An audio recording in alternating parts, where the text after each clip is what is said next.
चलिए, कहाँ तक हो गया था हम लोग का? 33 तक हम लोग ने सारे देख लिया था। अभी सीआरपीसी के भी लेक्चर्स डाल रहा हूँ, ठीक है। अगर सीआरपीसी आपको पढ़ना हो तो वो भी आप प्लेलिस्ट में जाके कोई भी आप हमारी वीडियो देखा करें, ठीक है, तो उसकी प्लेलिस्ट जरूर देखा करें, ठीक है। कब का है? 1963 का है ना। चलिए 33 तक हो गया था। 34 चैप्टर 6 है। हाँ जी, चैप्टर 6 में 2 ही सेक्शन है, 34 एंड 35, ठीक है। आसान सा ही है। प्री में इसमें से डायरेक्ट पूछा जाता है, ठीक है। डायरेक्ट क्लास और कुछ नहीं आता प्री में इसमें, और मेंस में जो है कई बार शॉर्ट आंसर में पूछ दिया जाता है, ठीक है। चलो सेक्शन 34 क्या बोलता है? सेक्शन 34 बोलता है description of court as to declaration of status और राइट। क्या बोलता है? Description of court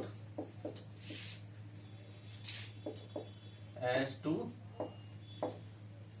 status of right, status और राइट, स्टेटस या राइट। स्टेटस का मतलब लीगल स्टेटस, ठीक है। अब क्या है सेक्शन 34 क्या बोलता है? देखो मोटा मोटी ये समझो। सेक्शन 34 सिर्फ ये बोलता है, चैप्टर 6 ही है ना, चैप्टर 6 है, हाँ, डिक्लेरेटरी डिग्रीज, ठीक है। चैप्टर 6 है जिसका नाम है डिक्लेरेटरी डिग्रीज। क्या नाम है? ठीक है, लिखा तो है उसमें डिक्लेरेटरी डिग्री। तो कैसी डिग्री होती है ये? डिक्लेरेटरी डिग्री होती है। डिक्लेरेटरी का मतलब सिर्फ डिक्लेयर करती है, किस चीज को लेके? केवल 2 पॉइंट को डिक्लेयर करती है, ठीक है। या तो फिर लीगल कैरेक्टर, ठीक है, या और right in property, right in property. आपका कोई प्रॉपर्टी पे कोई राइट है उसको, ठीक। क्या है? देखो 1 मिनट में समझा दूंगा, कुछ नहीं है इसमें। मान लीजिए ये कब अप्लाई होता है? जब आपको किसी चीज को लेके डिक्लेरेशन चाहिए। डिक्लेरेशन, अरे स्पेलिंग मिस्टेक बहुत होने लगी यार। किसी चीज को लेके आपको डिक्लेरेशन चाहिए, ठीक है।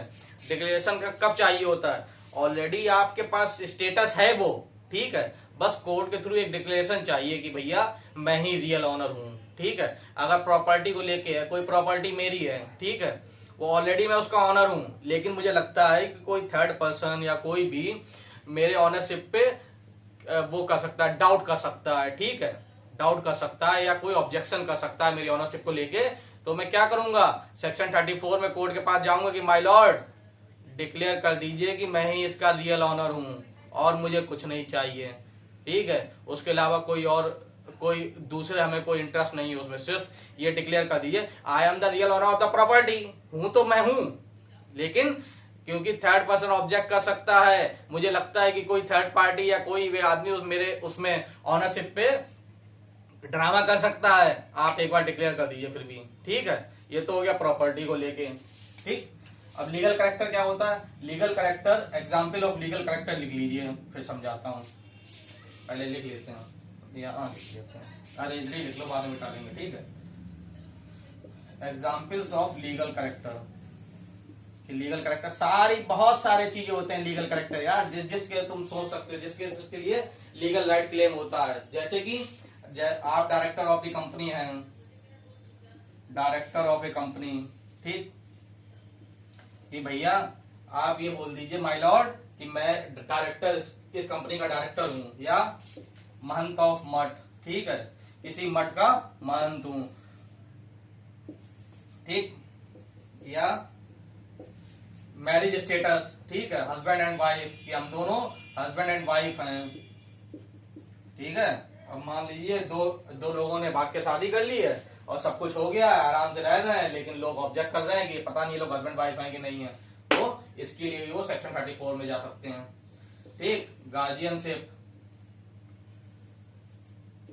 गार्जियनशिप ऑफ ए चाइल्ड, कि भैया इस चाइल्ड के गार्जियन मैं ही रह गया हूं, ठीक है, गार्जियनशिप ऑफ ए चाइल्ड, ठीक। लेजिटिमेसी भी हो सकता है, लेजिटिमेसी, लेजिटिमेट और इलेजिटिमेट, कि कोई भी आदमी, कोई भी बालक, कोई भी बच्चा लेजिटिमेट है कि इलेजिटिमेट है, इसका स्टेटस, ठीक। और क्या हो सकता है? और हो सकता है हस्बैंड एंड वाइफ हो ही गया, ये हो ही गया, और क्या हो सकता है, और रिवर्सनल भी हो सकता है, ठीक है, और बहुत सारे हो सकते हैं, ठीक है। लुनेसी को लेके है, ये लुनेसी है कि नहीं है, ये सारी चीजें, और भी बहुत सारे हैं, ठीक है, एक्सेट्रा, कुछ भी और भी लिख सकते हैं, बहुत सारी चीजें हैं, ठीक है। आप जो है इलेक्शन में खड़े होने के लिए कॉम्पिटेंट हैं कि नहीं है, ठीक है, और भी बहुत सारी चीजें हो सकती हैं। ये एग्जाम्पल है, ठीक है, एग्जाम्पल्स ऑफ लीगल कैरेक्टर। समझ में आ रहा है कि नहीं आ रहा? लीगल कैरेक्टर को लेके या प्रॉपर्टी को लेके, प्रॉपर्टी का तो सीधी सीधी बात होती है कि कोई भी प्रॉपर्टी को लेके मैं ऑनर हूं कि नहीं हूं, केवल ऑनरशिप मुझे क्लेम करनी है, ठीक है, हूं तो मैं ऑनर, बस आपको डिक्लेयर करना है, क्योंकि थर्ड पर्सन मुझे लग रहा है कि कोई थर्ड आदमी आके उस पर ऑब्जेक्शन ना कर दे, ठीक है। कहने का मतलब है कोर्ट इसमें कुछ नया नहीं करती है, कुछ नया नहीं डिक्लेयर करती है, वही चीज जो ऑलरेडी है उसी को डिक्लेयर कर रही है, ठीक है। अगर नहीं कुछ होगा तो उसके लिए आपको सीपीसी में जाना पड़ेगा, ठीक है। ऑलरेडी कोई चीज एग्जिस्टेंस में है, अब मान लीजिए अरे कोई अडॉप्टेड चाइल्ड भी हो सकता है, ठीक है, कि मैं अडॉप्टेड चाइल्ड हूं उनका कि नहीं हूं। ये अगर मान लीजिए ए है, ठीक है, ए ने किसी चाइल्ड को अडॉप्ट किया, ठीक, तो इसमें क्या कर सकता है वो जाके कोर्ट में डिक्लेयर करवा सकता है कि I am the adopted child of A, ठीक। तो इसमें क्या है, कुछ और कोई नई चीज थोड़ी है, वो तो ऑलरेडी उसका अडॉप्टेड चाइल्ड है कि नहीं। मान लीजिए दो हस्बैंड वाइफ है, ठीक है, ए ने बी के साथ मैरिज की है, ठीक, ए ने बी के साथ मैरिज कर ली है। अब क्या हुआ, ये तो ऑलरेडी हस्बैंड वाइफ है, लेकिन फिर भी अगर कोई ऑब्जेक्शन कर रहा है तो उसके लिए वो डिक्लेरेटरी डिग्री कोर्ट से पास करा सकते हैं, किसमें, सेक्शन 34 में। बस इतनी सी बात करता है, ठीक। सेक्शन 34 पढ़िएगा, डिस्क्रिप्शन ऑफ, लेकिन ये सब क्या है, ये डिस्क्रिप्शन, कुछ बातें सेक्शन 34 में ध्यान रखिएगा। क्या बात, कि भैया ये on the description of the court है, हेडिंग से ही पता चल रहा है, description of court as to status और राइट, ठीक। कोई भी आदमी क्लेम कर सकता है जो कि लीगली एंटाइटल हो, ठीक है। दो चीजों के लिए डिक्लेरेशन ले सकता है, या तो लीगल कैरेक्टर हो या राइट इन ए प्रॉपर्टी हो, ठीक है। जब डाउट कब लेगा, जब उसे ऐसा डाउट है या उसे रीजनेबल एप्रीहेंशन है कि भाई दूसरा पार्टी कोई या कोई भी आदमी इस पे ऑब्जेक्शन कर सकता है मेरे लीगल कैरेक्टर के ऊपर, ठीक है, या मेरी ऑनरशिप के ऊपर, तब वो कोर्ट में जाकर डिक्लेरेशन डिग्री ले आएगा। और कोर्ट को अगर ऐसा लगेगा, लेकिन एक बात और, इसमें जो है उसके अलावा डिक्लेरेटरी डिग्री के अलावा उसका कोई दूसरा वो नहीं होना चाहिए, इंटरेस्ट नहीं होना चाहिए, ठीक है।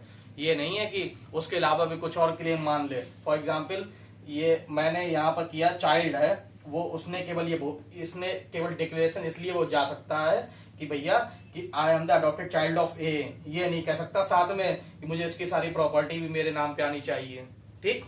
अगर उसने कहा सारी प्रॉपर्टी भी आनी चाहिए तो आपका सेक्शन 34 से काम नहीं चलेगा, ठीक है। फिर आप कहा जाना पड़ेगा, आपको सीपीसी में जाइए आप, ठीक है। समझ में आई बात की नहीं, और कुछ है इसमें?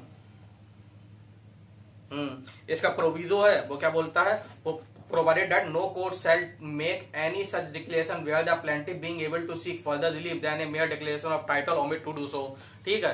अगर मान लो कोई ऐसा केस आता है, जैसे कि इसमें क्या हो गया, सेक्शन 34 में क्या बोल दिया कि भैया आप उस केस में नहीं आ सकते जिसमें आपके पास, अगर आपको कोई और भी राइट क्लेम करने हैं, ठीक है, डिक्लेरेशन के अलावा कुछ और भी चीज आपको क्लेम करनी है। तो किसी ने सोचा सेक्शन 34 में आसानी से काम चल जाता है, तो अदर राइट को मारो गोली, हम जो है केवल डिक्लेरेशन केवल ले लेते हैं। तो इसका प्रोविजो ये बोलता है कि भैया अगर आप ऐसे केसेस पे लेके जा रहे हैं जिसमें अदर राइट्स भी आपके हैं, वो आप नहीं क्लेम कर रहे हैं, सिर्फ डिक्लेरेशन पे जा रहे हैं, तो भी कोर्ट मना कर देगी, है कि नहीं। चालाकी नहीं दिखानी है। इसका एक्सप्रेशन क्या बोलता है, a trustee of a property, ये बोलता है कि ट्रस्टी ऑफ ए प्रॉपर्टी जो होगा वो पर्सन इंटरेस्टेड टू डिनाई हो सकता है उन केसेस में जिसमें जो ट्रस्टी जो है, जो ट्रस्ट प्रॉपर्टी है, जो फाइनल जो है उसका वो एग्जिस्टेंस में नहीं है, जैसे कि आर्टिकल 13 ऑफ टीपीए में होता था, है कि नहीं।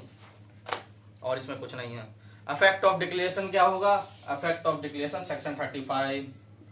अरे भैया अफेक्ट इसका दो ही पार्टी के ऊपर होगा, एक तो जो जिन्होंने केस किया, जिनके ऊपर डिक्लेरेशन हुआ है, या person interested, parties to the suit,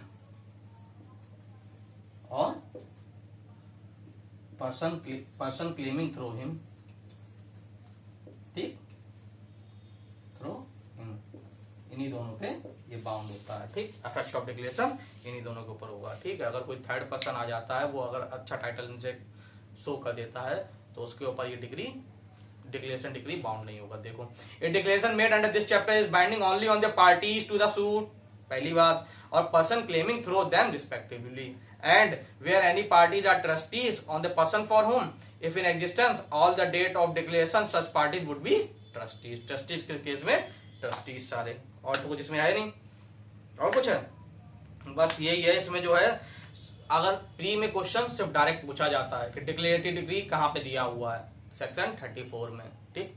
effect of declaration में दो बातें, ये उत्तराखंड में आया भी था, ठीक है, उत्तराखंड में, छत्तीसगढ़ में लास्ट ईयर 2020 में ये क्वेश्चन पूछा गया था कि इफेक्ट ऑफ डिक्लेरेशन किस किस के ऊपर होता है। A, parties to the suit, B, person claim through him, C, both, और D, none of the above, ठीक। तो इसमें क्या टिक मारना है आपको, सी, बोथ। ये आया था छत्तीसगढ़ 2020 में, ठीक, छत्तीसगढ़ 2020 में क्वेश्चन आया था। और कुछ है, और एग्जाम्पल ऑफ लीगल कैरेक्टर लिखवा ही दिए आपको, इतने लिख देना। अगर प्री में आता है, अगर मेंस में आता है तो शॉर्ट आंसर में ही आता है, सेक्शन 34 लिखना, एग्जाम्पल ऑफ लीगल कैरेक्टर लिखना, और इफेक्ट ऑफ डिक्लेरेशन लिखना, बस काम चल जाएगा आपका, ठीक है। और कुछ है, और कुछ नहीं है। चलिए, अगला लेक्चर इसका एक और बनेगा, किसका, ये प्रिवेंटिव रिलीफ का, बस सारे खत्म, ठीक है। चलो, थैंक यू।